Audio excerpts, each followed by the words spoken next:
겸손과 기도. 찬미 예수님. 그때 예수님께서 군중과 제자들에게 말씀하셨다. 율법 학자들과 바리사이들은 모세의 자리에 앉아 있다. 그러니 그들이 너희에게 말하는 것은 다 실행하고 지켜라. 그러나 그들의 행실은 따라하지 마라. 그들은 말만 하고 실행하지는 않는다. 또 그들은 무겁고 힘겨운 짐을 묶어 다른 사람들 어깨에 올려놓고 자기들은 그것을 나르는 일에 손가락 하나 까딱하려고 하지 않는다. 그들이 하는 일이란 모두 다른 사람들에게 보이기 위한 것이다. 그래서 성구갑을 넓게 만들고 옷자락수를 길게 늘인다. 잔칫집에서는 윗자리를, 회당에서는 높은 자리를 좋아하고 장터에서 인사받기를, 사람들에게 스승이라고 불리기를 좋아한다. 그러나 너희는 스승이라고 불리지 않도록 하여라. 너희의 스승님은 한 분뿐이시고 너희는 모두 형제다. 또 이 세상 누구도 아버지라고 부르지 마라. 너희의 아버지는 오직 한 분, 하늘에 계신 그분뿐이시다. 그리고 너희는 선생이라고 불리지 않도록 하여라. 너희의 선생님은 그리스도 한 분뿐이시다. 너희 가운데서 가장 높은 사람은 너희를 섬기는 사람이 되어야 한다. 누구든지 자신을 높이는 이는 낮아지고 자신을 낮추는 이는 높아질 것이다. 주님의 말씀입니다.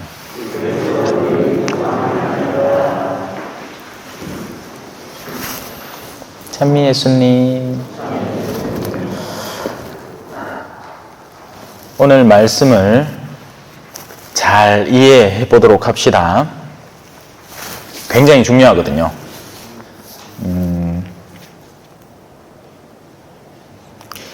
자, 일단 우리 눈에 훅 들어오는 말씀은 이겁니다. 그들은 말만 하고 실행하지는 않는다. 그러니 그들의 말은 듣고 그들의 말이 의도하는 바를 지키되 그들의 행실은 따라하지 말라고 합니다. 이 말은 들으면 마치 그들이 아무것도 안 하는 것처럼 느껴지죠. 맞죠? 아무것도 안 하는 것처럼 느껴집니다. 하지만 그들은 누구보다도 바쁘게 일하고 있는 사람들입니다. 이게 무슨 소리인지 잘 모르겠죠, 그죠? 자, 이 탁자가 제 목표점입니다. 이 사실을 분명히 인지하고 있는 사람은 자신의 위치를 잡을 수 있습니다. 만약에 제가 여기에서 왼쪽으로 세 걸음을 가더라도 이 탁자를 향해서 나아가야 한다면 그때그때마다 방향을 조금씩만 틀면 됩니다. 그죠? 간단한 일이에요. 그런데 이렇게 배운 사람이 있다고 해봅시다. 탁자까지 가는 길 왼쪽으로 꺾어 90도로 앞으로 한 걸음 가, 오른쪽으로 90도로 꺾어 앞으로 두 걸음 가. 그러면 탁자를 만날 것이다. 그런데 어쩐답니까? 시작점을 아까보다 훨씬 더 가까운 곳으로 바꿔놔 버렸습니다. 자, 이 사람 어떻게 행동할까요?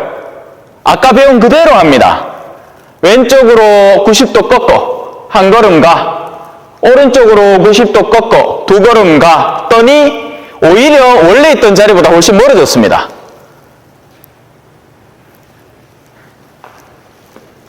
신앙생활을 엉뚱하게 배우면 이 짓을 하고 있는 겁니다. 뭔가 열심히 하는데 뭔가 막 미친 듯이 하고 있어요. 근데 이게 지금 내가 무엇을 위해서 무엇을 목적해서 어디로 가려고 하는지에 대한 감이 존재하지 않는 거죠.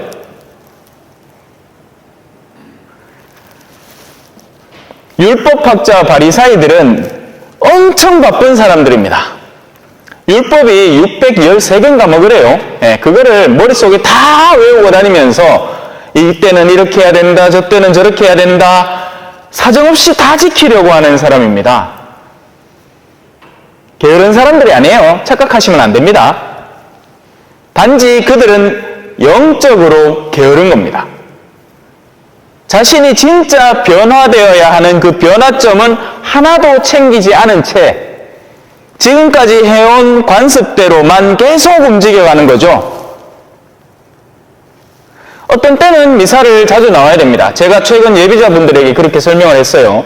여러분들은 예비자고 미사에 익숙해져야 할 필요가 있기 때문에 그래서 주일 미사에 나오셔야 됩니다. 그걸 습관화하는 게 맞습니다. 근데 만약에 어떤 어르신이 자리에서 일어나도 못해. 진짜 공소에 그런 분 계십니다. 미사 올 때마다 막 지팡이 2개씩 짚고 막 다리 덜덜덜 떨면서 나오세요.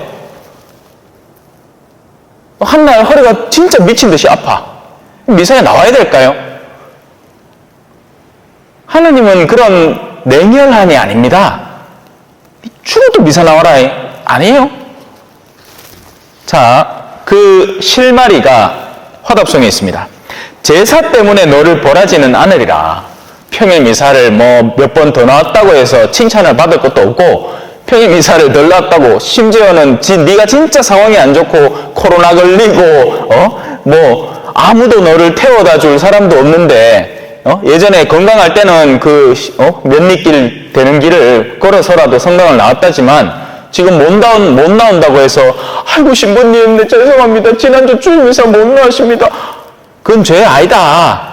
그 정도의 상황이면 그냥 집에서 누워서 대송해도 괜찮다. 근데 이게 이해가 안 되는 거예요. 가톨릭 신자들에게는. 제사 때문에 너를 벌하지는 않으리라. 너의 번제가 언제나 내 앞에 있다. 단지 따르고 싶은 마음이 없으면서도 그 계명에 대해서 이야기하는 너의 그 가십, 그건 벌해야 되겠다. 거룩하고 싶은 마음이 하나도 없으면서도 거룩한 척 하려는 너의 외견, 그것은 벌할 대상이 된다. 어째 내 계명을 늘어놓으며 내 계약을 너의 입에 담느냐? 너는 훈계를 싫어하고 내 말을 뒷전으로 팽개치지 않느냐?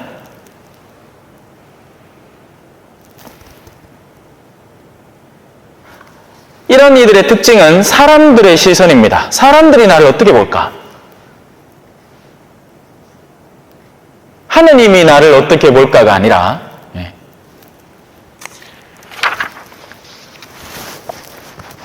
그래서 오늘 이사야서에서는 가르침에 귀를 기울이라고 합니다. 그리고 그 대상은 소돔과 고모라예요. 여러분 예수님께서 그런 말씀도 하시죠. 티로야 시도나 아이고 내가 너희에게 보여줬던 기적들을 소돔과 고모라에서 보였더라면 그들은 당장 회개하고 늦췄을 거다. 가파르나오마 네가 하늘까지 오를 성 싶으냐? 저승까지 떨어질 것이다. 그 말은 뭐겠어요?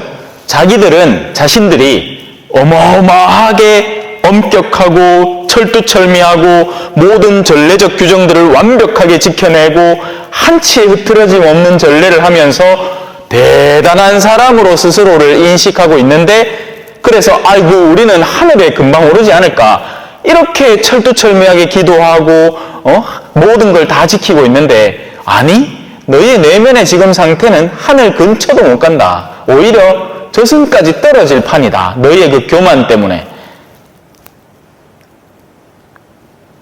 잘 따라오고 계시죠? 이걸 이해해야 그죠? 엉뚱한 짓을 덜하고 실제 우리가 나아가야 하는 올바른 방향의 주파수를 맞춰서 하루 한 걸음을 가더라도 그쪽으로 간단 말입니다. 노력을 최소화해야죠. 여러분 최근에 또 넷플릭스 얘기해서 죄송한데 나는 신이다라는 다큐멘터리가 공개되고 나서부터 다시 조명받고 막 JMS니 뭐 아가동산이니 뭐 신천지도 나중에 나오겠죠. 저는 보는 중인데 그 사람들이 얼마나 허탈하겠습니까? 그죠? 온 생을 다 바쳐서 한 사람을 메시아인 줄 알고 믿고 추종을 했더니 나중에 밝혀지고 나는 게 이 완전히 사기꾼이란 말이죠. 그러면 자신의 그간의 노력과 그 투쟁과 생은 다 헛게 되는 겁니다. 그죠? 그래서 자기 스스로를 신격화하는 사람을 대단히 조심해야 되는 겁니다. 신앙인들 가운데서도 마찬가지예요. 자기가 뭐라도 되는 양, 가톨릭 신앙인들 가운데에서 막 어떤 데모 행세를 하면서, 실제 데모 맞아요. 대녀들이 엄청 많아. 그러면서 자기가 마치 영험한 사람인 양 막 얘기를 해댑니다. 성당 안에서 내가 여기 벌써 신앙생활을 몇십 년 동안 해왔고 빠삭하게 알고 뭐 모든 걸 다 쥐고 있다는 듯이 얘기하는 그런 사람일수록 엄청 조심해야 됩니다. 속에 뭘 품고 있는지 모르는 사람이에요.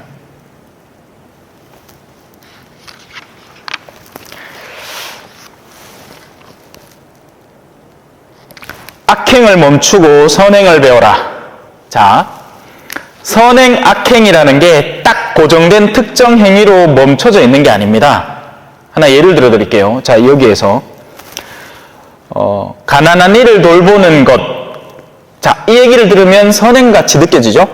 그런데 만약에 어떤 회사의 CEO가 자기에게 이 세금을 이렇게 조금 감면받기 위한 수단으로 회사의 또 이미지를 좋게 해서 이 소출을 늘리려는 그런 목적으로, 자기는 가난한 사람들 싫어.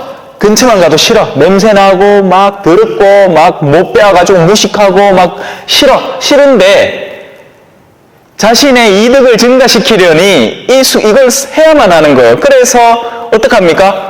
고무장갑 찌고 이거 막 목에 하고 가난한 사람들 같이 가갖고 막 김치도 담는 신용도 하면서 차각 박스 떼기 준비해갖고 막 라면 수도 없이 갖다 쌓아놓고는 가난한 사람들 앞에 쭉 세워놓고는 차각. 자, 가난한 사람들 도왔습니다. 도운 거 맞습니까? 실제로 맞죠. 가난한 사람들 도왔습니다. 오야등동 그 집에 라면 집어넣어줬고 그 김치 해갖고 각 동네마다 돌렸으니까. 하지만 그의 내면은 전혀 가난과는 일절 상관없는 내면을 갖고 있는 겁니다. 오히려 그런 행위를 통해서 자신의 부를 더욱더 증대시키고 싶은 이기적이고 탐욕스러운 부자의 마음을 갖고 있는 거죠. 그는 가난과 상관없는 사람이에요. 가난한 이를 도운 게 아니란 말입니다. 오히려 이용해 먹은 거죠.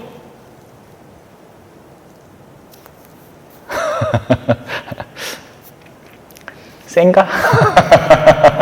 뭐 하기야 뭐 우리 신자분들은 뭘 해도 그냥 반응이 없으니까 괜찮잖아요. 그죠? 내가 웃어도 막 해도 슬퍼도 괜찮아요. 자, 그러니 다시 돌아옵시다. 율법학자들과 바리사이들이 가르침의 자리에서 무언가를 이야기할 때 그들은 엉뚱한 이야기를 할 수 없습니다. 그건 마찬가지로 세상의 모든 사제들이 그렇게 할 수밖에 없어요. 공적인 자리에서 무언가를 가르칠 때는 하느님에 대한 이야기를 할 수밖에 없습니다.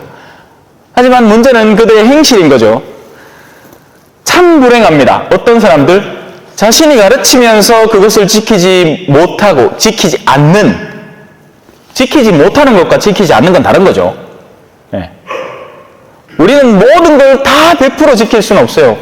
한계가 있는 인간이기 때문이죠. 하지만 지킬 마음이 없는 건 전혀 다른 겁니다. 실제 마음 속에서는 부자의 마음을 갖고 있으면서 강몽때에서는 가난한 이를 도웁시다 하고 있다면 이야말로 완전 모순적이고 역설적인 상황이 펼쳐지는 거잖아요. 그죠?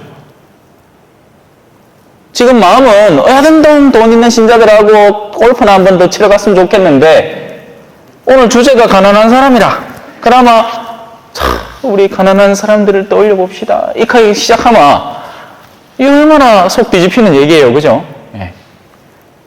하지만 그들이 하는 그 말 안에 들어있는 의미는 어쩔 수 없이 사제로서 그 자리에서 하는 말이기 때문에 지킬 수밖에 없는 겁니다.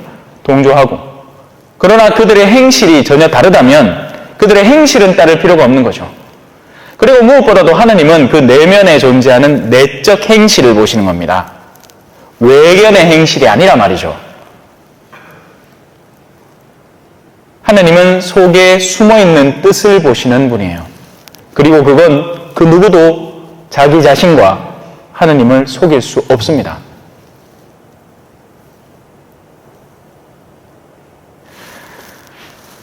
지난주 주보에 주임신부님에서 기도하자고 하죠. 기도할 분은 벌써 하고 있습니다. 주보 공지 안 해도 이미 기도하고 있단 말이에요. 우리 신부님 행여나 딴 생각 안 품고 지금 가시는 길 올곧게 가도록 해주시소. 아이고 하나님요, 우리 마 신부님 뻘 생각 안 하도록 잘 도와주이소. 내 외동동 그 신부님 이 사제 짓고 신부복 입고 죽을 수 있도록 기도 항상 드릴게. 이거는 뭘 꼭 기도를 뭘 세알이 가면서 할 필요가 전혀 없는 기도예요. 정말 그 주임사제, 자신의 본당에 소속되어 있는 주임사제를 사랑하고 잘 되기를 바라는 그런 내적 마음을 갖고 있는 사람이 절로 스며나오는, 향기를 품고 있는 향수병이 향기를 내는, 자연스럽게 내는 것과 같은 형태의 기도인 거죠. 그럼 그 사람이 만약에 기도를 하라 한다 해서 주님의 기도를 한번 한들 그 기도는 어마어마하게 값진 기도가 되는 겁니다. 원래부터도 나를 떠올려주고 기도하는 데다가 실질적인 기도까지 더해서 하니까. 하지만 그게 아니라면 기도를 100단 바치든 200단 바치든 그건 그냥 숫자 노름에 불과한 거예요. 마음 자체가 없으니까요. 뭘 하는지 지 알아서 하겠지 그래도 기도를 하라 하겠네. 본당에서 내쯤 되마 이 정도는 기도를 했다고 내야 덜 쪽팔리지 않겠나. 이게 바로 어떤 내면이죠?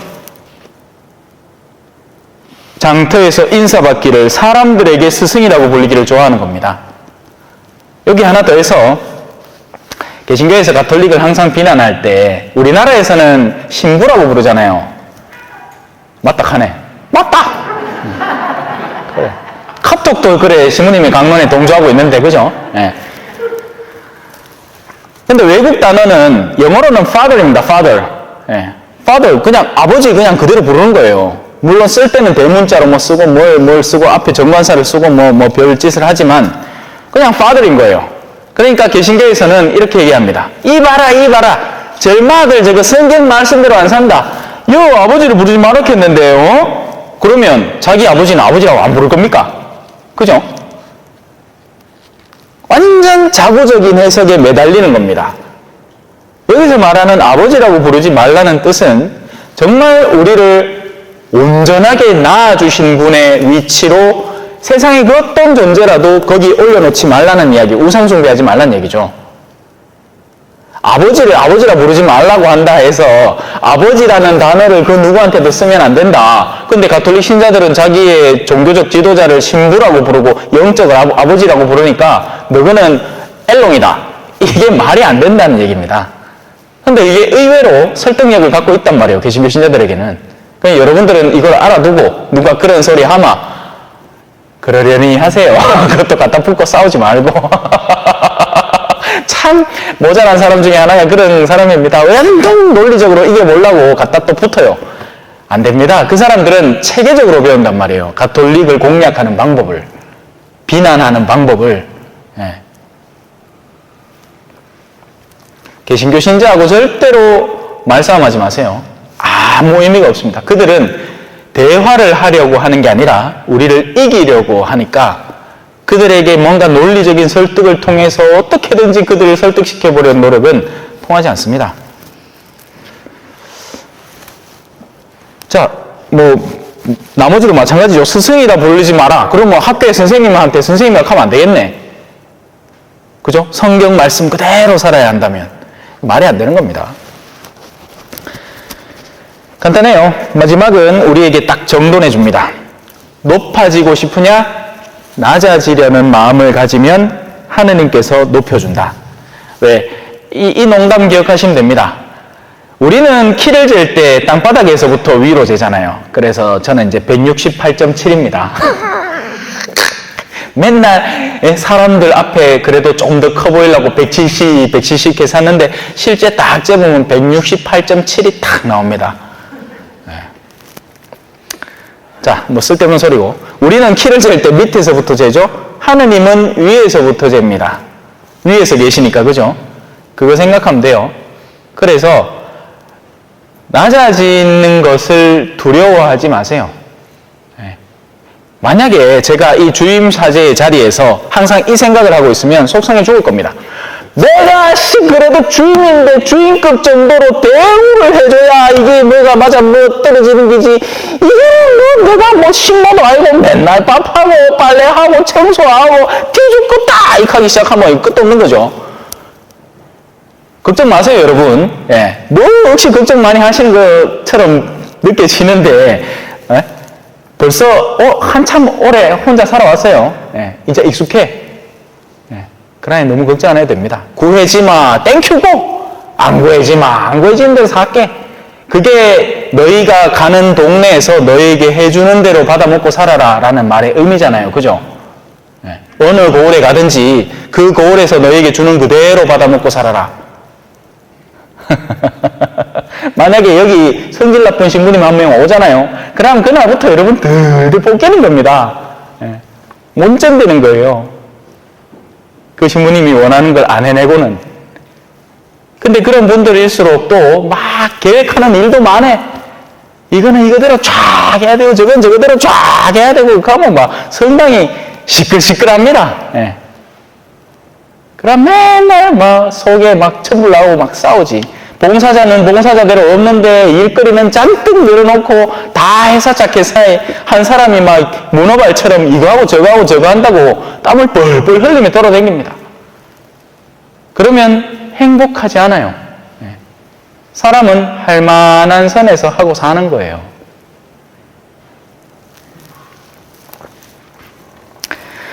자, 마지막으로 복음 호송.